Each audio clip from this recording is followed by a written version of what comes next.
I've been investing my money for about 4 years now, and just last year, I hit the huge milestone of officially investing $100,000. Now, 1 year later, I can tell you that across all of my investment accounts, I'm currently sitting at a value of about $180,000, which is really exciting, but you guys know I'm aiming for more. Now, for the past 4 years, I've been investing on my own, taking a do-it-yourself or DIY approach, and I've specifically been investing in passive ETFs for the majority of that time. In this video, my plan is to break down exactly what my portfolio looks like today, any updates and changes that have happened over the past year specifically, and of course, we're gonna dive into all the details of where everything is at right now. Let's get into it. Okay, so to kick things off, my investment journey started off with me opening up a TFSA or a tax-free savings account. And man, oh man, did it feel like it was long awaited, or at least it felt like I had to wait a really long time, mainly because I had to pay off my $50,000 in student loan debt first, and I also had to build up my $10,000 emergency fund first. So after $60,000 went to those two goals, I was really excited to officially and finally start putting my money to work. Now, because my TFSA was my very first investment account, I went through a few different changes before I landed on my current investment strategy and setup. I originally wanted to have a more complex portfolio by having a specific mix of ETFs and single stocks and then rebalancing them myself.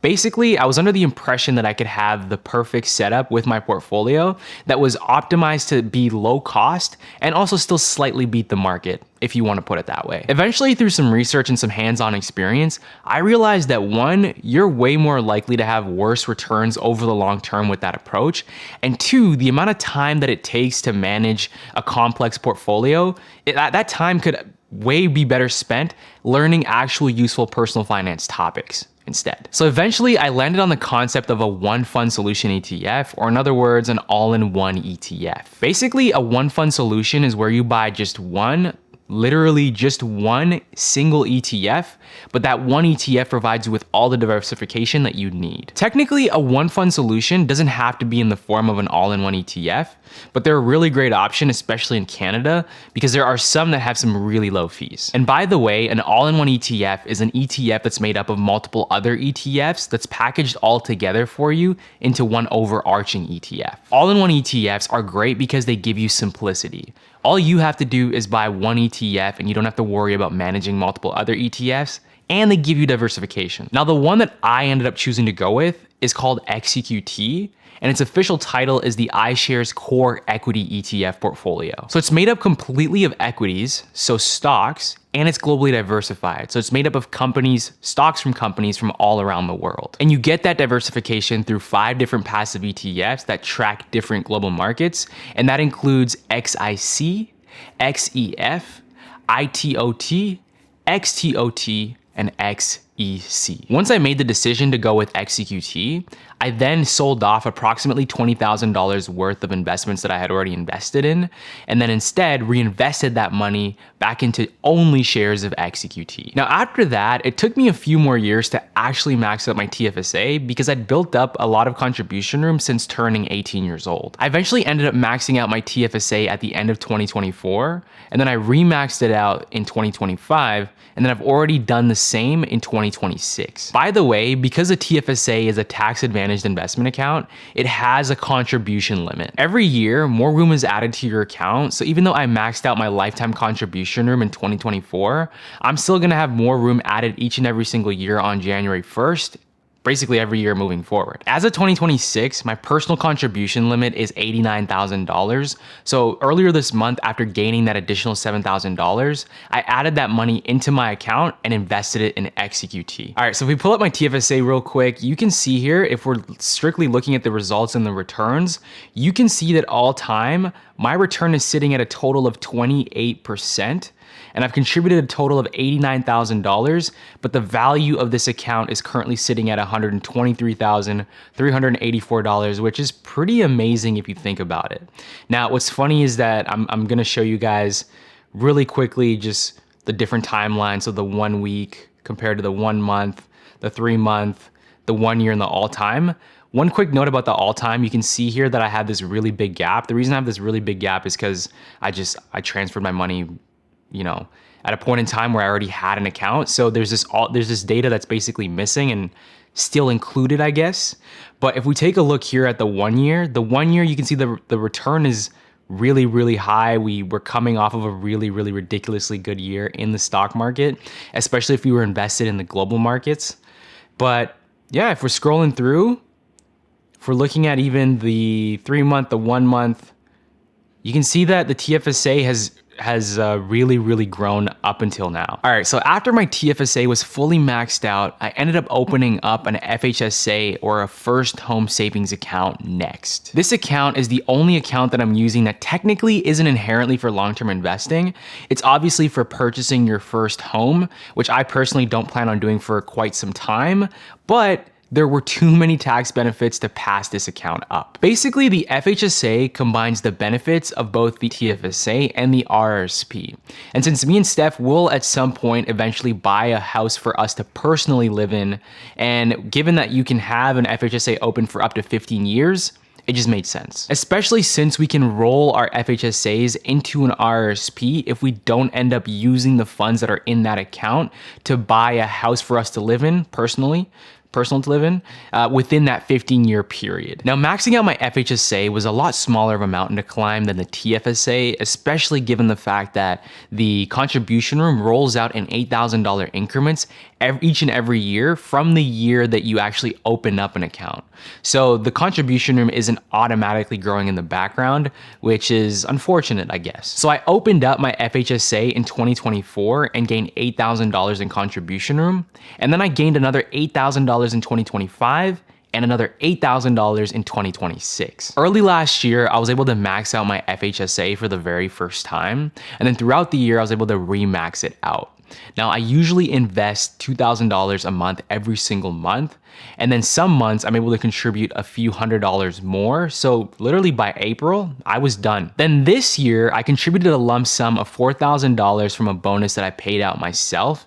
Now, in case you didn't know, Steph and I are self-employed, and every single year we typically pay ourselves out a bonus on top of our base salaries. And on top of that lump sum, I put my typical $2,000 a month contribution towards this account in January. So that's $6,000 of the $8,000 that I have. That means that by February 1st of 2026, I'll have remaxed out my FHSA for the year. By the way, because I'm not planning on using the money that's inside of my FHSA to buy a home anytime soon, aka I have a longer time horizon, I actually decided to stick with XCQT inside of my FHSA as well. All right, so if we jump into my FHSA here for a second and we actually look at the results and we look at what the account is really looking like, right off the bat, you can see that my total all-time return is actually 18%, and I myself have contributed a total of $22,000 into the account, and it's currently sitting at $26,160.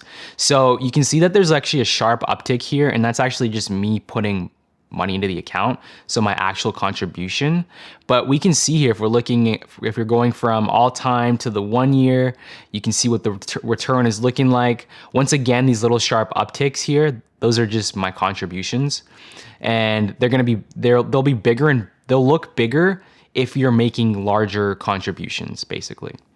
If we look at the 3 month, we can see here what the return is looking like there.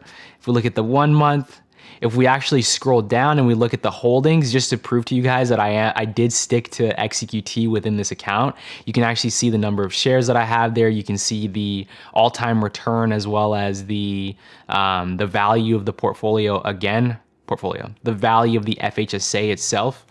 And yeah, that's basically what we have. The last account that I have to talk about is the RRSP, which is also better known as the Registered Retirement Savings Plan. Now, my RRSP is an interesting one because I was actually able to start using it a lot earlier than expected. I actually received a lump sum, or I was able to put in a lump sum of about $9,000 in 2024. It's kind of a long story, but the short and simple version is that back when I was a corporate employee back in 2021, when I left, I actually never transferred my registered pension plan that I had with my employer. Now, I finally was able to access it and transfer that money in over 3 years later. But when I did, that actually gave me access to $8,663 to invest in my self-directed RRSP. And that was really, really great from my perspective, because it was actually the first time, in addition to that, it was actually the first time that I was able to contribute to this account myself. Since then, so throughout 2025 and leading into this year, I've actually been trying to max out my lifetime RRSP contribution room, which has been building up for some time now. Last year, I contributed $16,200 towards my RRSP throughout the year. And then this year, starting in March, I'm gonna be putting in my $2,000 a month investment contribution moving forward. So by the end of 2026, I'll have contributed another $20,000, and then any tax refund or additional bonuses are all gonna be put in towards this account as well. I ideally would love to max out my RRSP by the end of the year, but we'll see. As of right now, I'm sitting at having $27,700 contributed, and then my max lifetime contribution room as of right now, don't actually know the details of this, by the way. I'll have to look into it at some point, but it's somewhere around $69,899. By the way, I actually don't invest in XEQT inside of my RRSP. Steph talked about this before too, but we both made the decision to purchase VXC inside of our RRSPs instead. Now, before I get into what VXC is all about, I do want to highlight that you don't actually have to invest in any other ETF if you're investing in an all-in-one ETF. So if you're investing in an all-in-one ETF like XEQT, it's specifically designed to be held across any and all investment accounts. That's why it's a one fund solution. This was just a personal choice for us related to the amount of home country bias that we already had within our overall portfolios.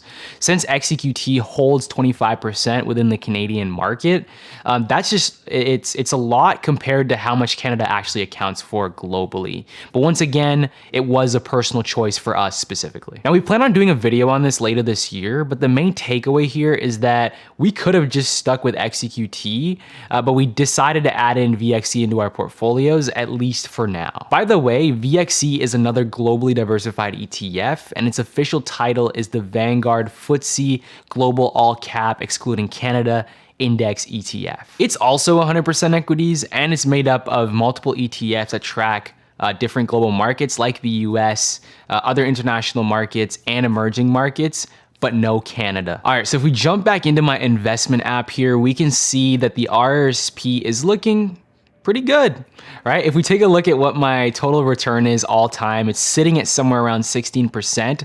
For this specific account, I've actually contributed a total of $27,700.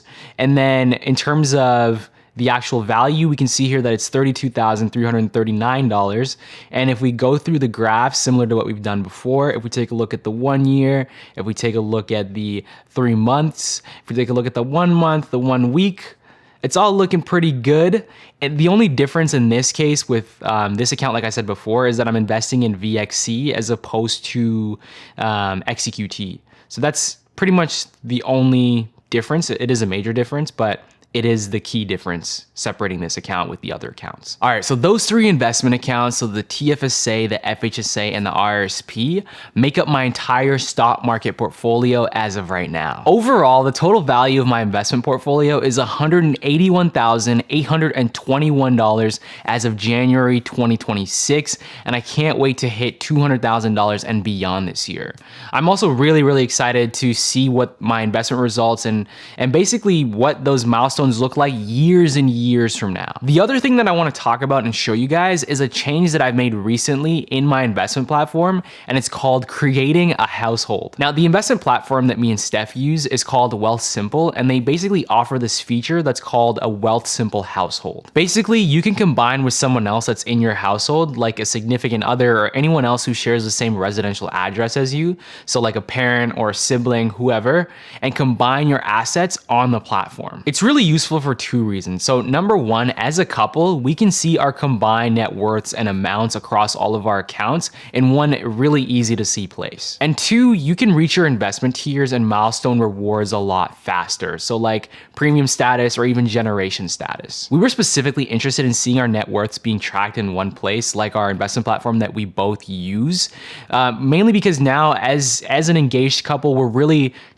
starting to see ourselves as one household, no pun intended, by the way. And this is one of the big pieces to the financial picture that we wanted to see. Now, on top of the video that we made about us creating a Wealthsimple household, there is an additional video that we also have that basically dives deeper into the details on how this process works if you're interested in learning more. Now, for me and Steph, we can actually see across all of our accounts what the total value is of all the accounts. And we can also see the difference between the breakdown of what's invested versus what's saved, which is also a really nice to have. For me, this is just another way to feel more motivated to keep investing and to keep pushing for our goals, which ultimately at the end of the day is all about pushing for having that freedom of choice and really getting to where we want to be in the future. So that's it for my investment portfolio updates and results. I'm really excited to hit my next goal of maxing out all of my tax advantaged investment accounts. So more updates and more info to come later this year. Remember to let me know how your investment strategy is going down in the comments below, and make sure you check out this video next.